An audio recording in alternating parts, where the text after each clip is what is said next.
at the fish camp in the summertime. During the winter, I take them out to beaver camp between times, between my work time. You know, when I have time, we took these kids out, and my wife was take a couple of snowshoes out and take those kids and take the dogs along. And we get those kids out to the camp and show them how to make camps at their own during the summertime. Like in the wintertime, we had cabins out there. I take them out beaver sets and a few marten sets and stuff like that. And the care for dogs, you know, like I say, you usually mostly use fish. And probably, but 1st of October, you know, I started using little commercial dog food and stuff like that, little meat, and probably once or twice a day, twice a week, you know, just to get them nourishment pretty good. And I use that fish with rice and dry dog food and stuff like that. Little by little. I usually start one before the race. I usually use commercial dog food and meat and stuff like that about 6 to 8 weeks before the race is time, the small races we have out there. Talking about these kids interested in races, you know, and activities like that, you know, the big thing we have a problem with is, you know, the parents has to be involved a lot of times too, you know, because you know, all kids, you know, people have sort of a little bit different living lifestyle, and then, you know, whatever their parents do, you know, that's what they mainly do, you know. So that's very important to get these kids interested in doing all this stuff. Is you got to have their parents along with them, you know. A lot of times, not all the time, they could go, but you know, once in a while they could come along and watch what they're doing, what these kids are up to, you know, and go along with them and teach a little bit about them. Because I remember when I was a kid, I never used to stay with my family all the time. My dad used to tell us, you stay with somebody else. You work for somebody else, and then because what I'm trying to tell you is I'm not going to tell you everything. So, you know, when you go with somebody else, you know, somebody else got a little different type of lifestyle, and then that way you could either learn faster or get out there and put it together for yourself in the future. Not only for yourself, but then, you know, you could do it for somebody else too later on in the future, they told us. So we stay with, about 1 week at a time. During our childhood days, you know, we didn't have no school anyway. So we just go out there in the country with somebody else for about a week or so. Sometimes we get snowed in, like this winter, then we stay out there about, for quite a while sometimes. I remember when we started reading calendar, and so sometimes when it's bad weather like this, cold weather, years ago it used to be really cold weather for a long period of time, you know. Right now it gets cold, 50, 60 below, but it only lasts about 3 or 4 days, sometimes a week at the most right now for the last 20, 25 years. But years ago, it used to be really cold for about 45 days at the most I see. So that was mainly the things that I got a lot of interest in this dog team situation about getting these kids going. As they got to have something to do besides school or TVs and stuff.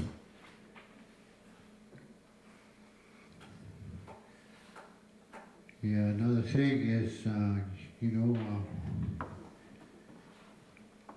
you got to teach these kids how to care for their dogs, you know. There's, you got to feed them every day, water them, first thing in the morning, and then before you run them. A lot of times we tell them, well, we don't have to feed those dogs, water those dogs because we're not going to run them today. But they tell them, no, you got to run them, you got to let them drink water. So I think these are the things that the kids need. I'll take too much of your time, so that's all I got to say right now. I'd like to say, I think this is a great idea, having this symposium and people taking time from what they normally do to come and share different information here with us. And I think what we need to do, we've got a pretty good deal going now with some different village races, and I think what we need to do is work together and share one another's equipment and different things that they have for putting in trails. Like I'm very interested in the packer that they have here in order to pack the trail, and I think we need to, in the different villages and stuff, we need to work on trying to make the trail at the very best that we can possibly do. And sometimes we can't control Mother Nature, but try to get the trails and everything as good as we possibly can, and try to encourage other people to come to the different races and participate in it, whether they win. And I think it's important that if Tanana only had 1 or 2 teams running down here, you probably wouldn't have very much interest from the people in town. But the more people that come here in the different villages and stuff that come to the race, the more support you have from the people that live in it, I feel, and the kids and everything are more interested in meeting the mushers and that type of thing. So I think we need to work together and try to, maybe it's possible to work with some of the different airlines and stuff and have them bring people from different villages and stuff like that to some of the other villages, and maybe work with that. Like Manly, we have a race over there in the first week, and I think this year's the first week in March, and it's a $10,000 race. And I also, I think that we got to keep in mind to invite people to come there, whether it's Eagle Ellis or who it is, and whether they beat us or not. It makes us have better dogs in the long run. If we do get beat, it makes us have better dogs in the long run, and try to get a lot of support from. I think that's, to me, that the village races as we have now is about the only thing that we're really sure of that's going to be happening. So, thank you very much for inviting me to this, and I've enjoyed it very much. Thank you. I just want a short thing about junior dog mushers down Galena. We don't pay cash to our junior mushers because when they get their scholarship, they find out they get cash from racing.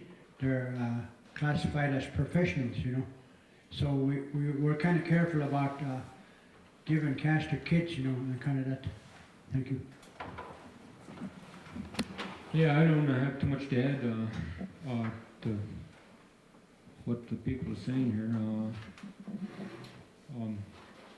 I know it was just a lifestyle that most of us were caught in, you know. That's why we're doing it, you know. And you can see now, you know, you really don't need animals to make it right now, you know. But it's the way the world is going. You really don't know what the heck's really going to happen, you know. I mean, my brother was over in Stephen Village, and he was talking to a friend of his over there, and his friend says he doesn't drive a snow machine very much, and he said, how come? He said, well, the gas costs so damn much that you can't afford to drive your snow machine. I mean, he couldn't even, he wouldn't fire up a snow machine unless it was really important, you know. He wouldn't, so all he does is walk, you know.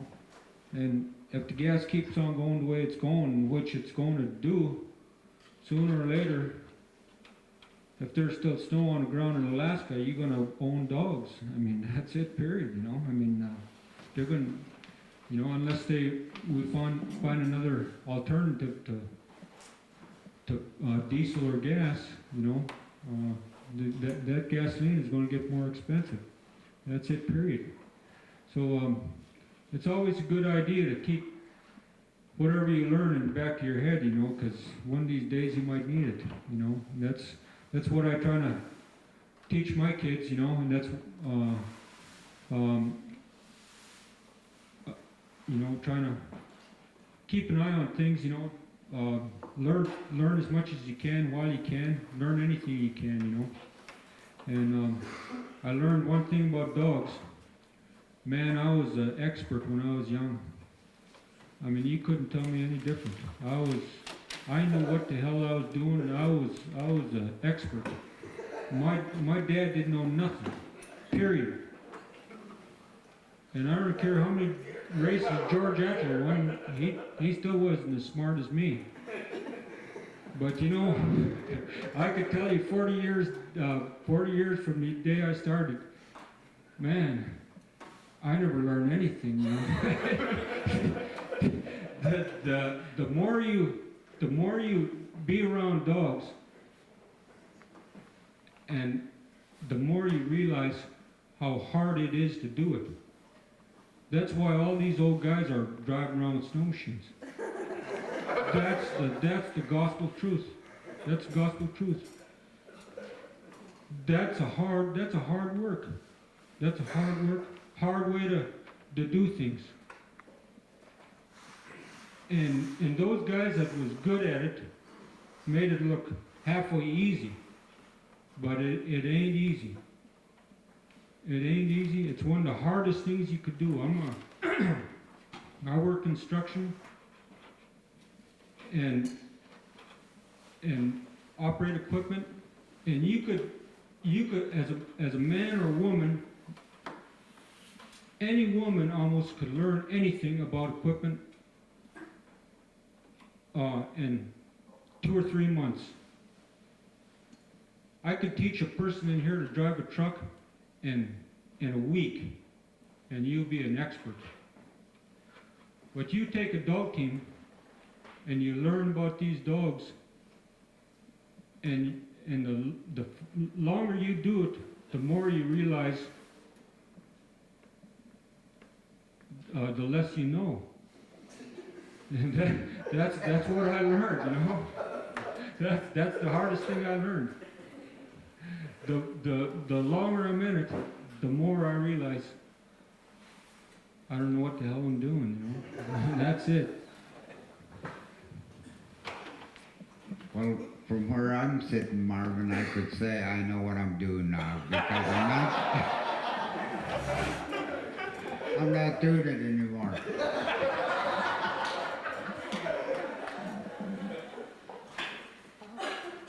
Yeah, I just want to say, you know, another way we might be able to maybe increase the persons out here that we can't depend on is, you know, our tribal council.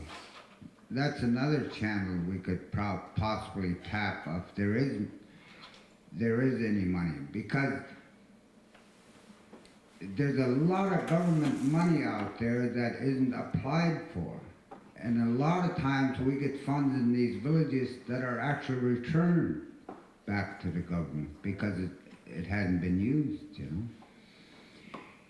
And if we could find some way, like say in these villages, to have a central kennel, a village kennel, you know, to get these kids interested, and, you know, being able to run dogs after school and that kind of stuff. I mean, it's just an idea, something to throw back and forth. You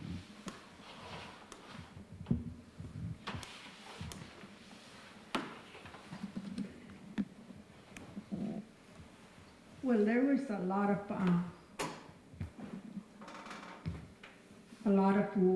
ways we used to back in the 50s and 60s. How we used to raise our funds here in Tanana. We had a lot of things going, and it was always the women did it.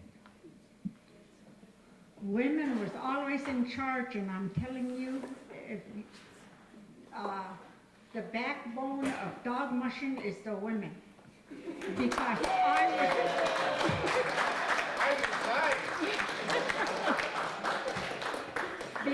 I was there. Henry used to work, leave us every April. He gets on that plane. I was stuck with the dogs and the kids. I cut fish. I had fish reel up at the river here. I get up early in the morning, go up there in the boat while the kids are sleeping. I cut fish, I take all the fish out, I cut fish. I had a little 35 horse kicker and I just cut fish all day. Sometimes I come home, see how the kids are doing. I had a sitter. It was Lois. Lois used to babysit for us. I mean,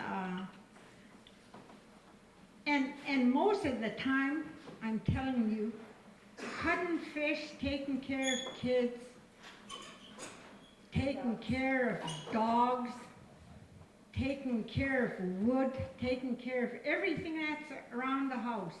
Even sewing, we used to sew for our husbands before they take off from us again to North American.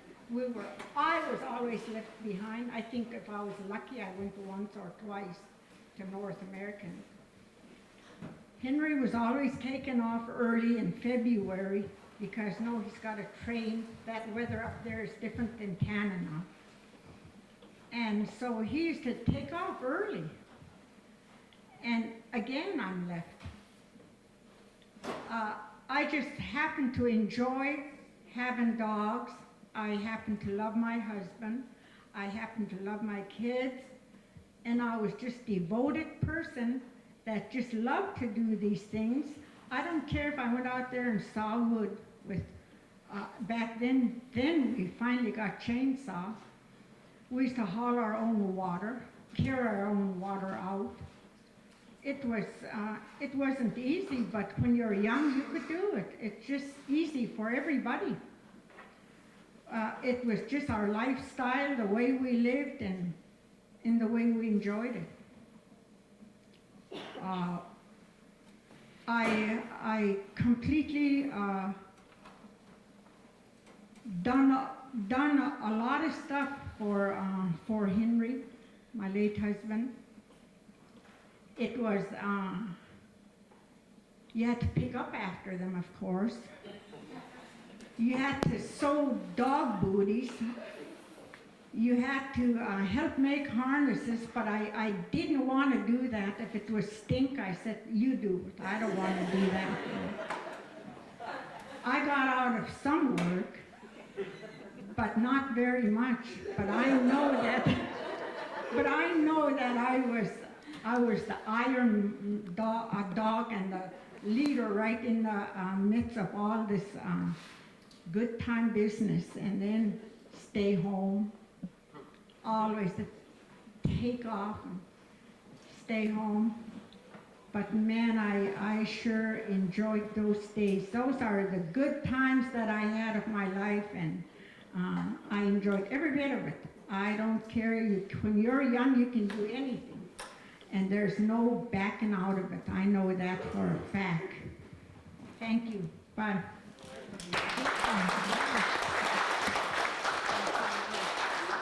You do a lot for me too because you guys dress me up every day.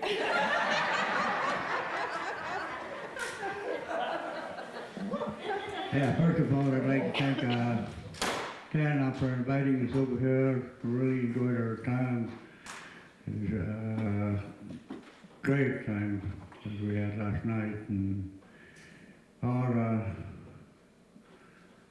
comments that I've been hearing all this time, it's really coming out. All this Dog Mushers is really getting together, and the way it sounds to me, it's kind of like they haven't had a problem with sponsors and stuff. That's where, to tell you the truth, well, thank you, Flora, for saying the women are the backbone of the Dog Mushers. And my mom was. My mom was the backbone of the whole Sam family, all her 6 boys. That's where we all got our knowledge from my mom. But anyway, kind of sound like it. Just all sports associations or all Dog Mushers and the villages. They should try to get together and find a way to find the sponsors like they used to do a long time ago. They used to get a sponsor.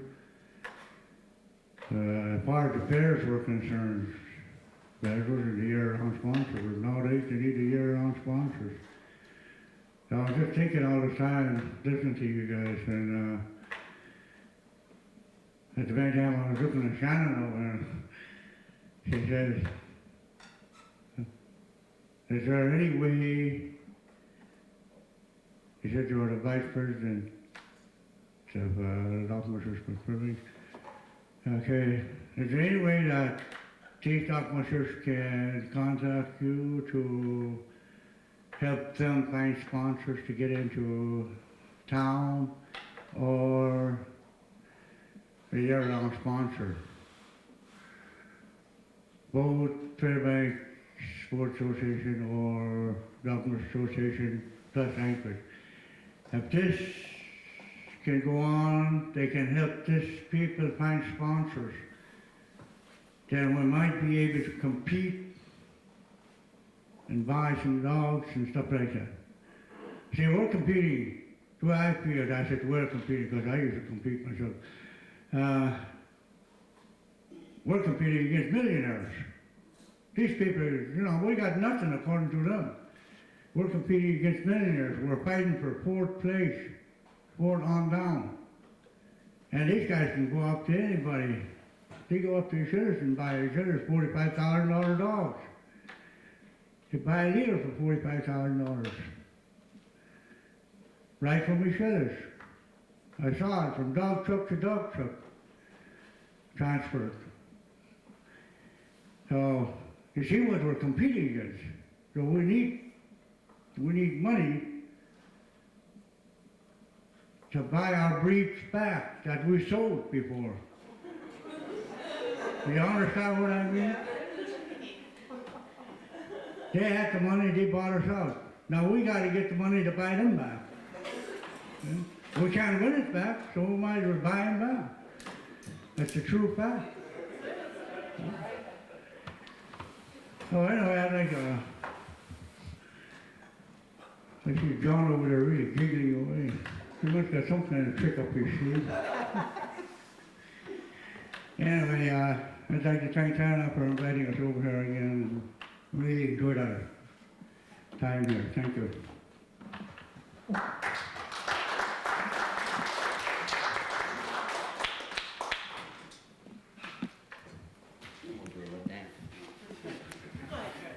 Yeah, I just want to make a short comment about marketing. You know, we in Fairbanks and Anchorage, most of their millions and millions of dollars coming in from the bush owners, like Fred Myers and Sam's Club in Fairbanks, and all the Dog Mushers supply all come from the villages.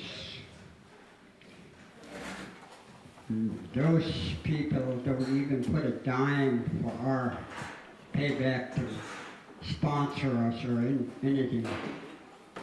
But the little airlines, like Wright's Air or somebody like that, they're willing to help bring a dog team into Fairbanks. Like they did with me, they gave me a discount to go to Hoosier and back, which I didn't expect. And for a little marketing sponsor, I got a little sponsor from California.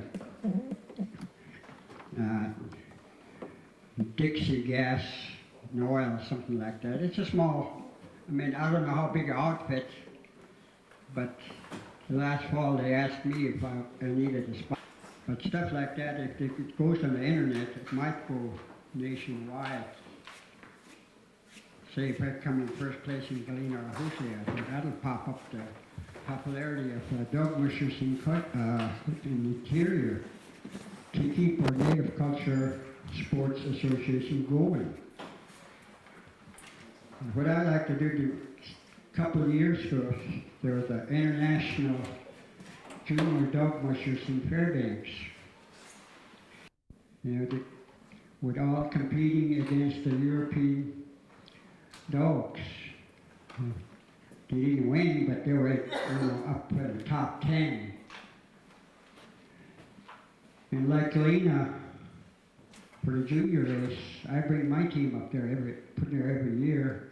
Last year I brought 3 teams up, and they took all top 3 spots.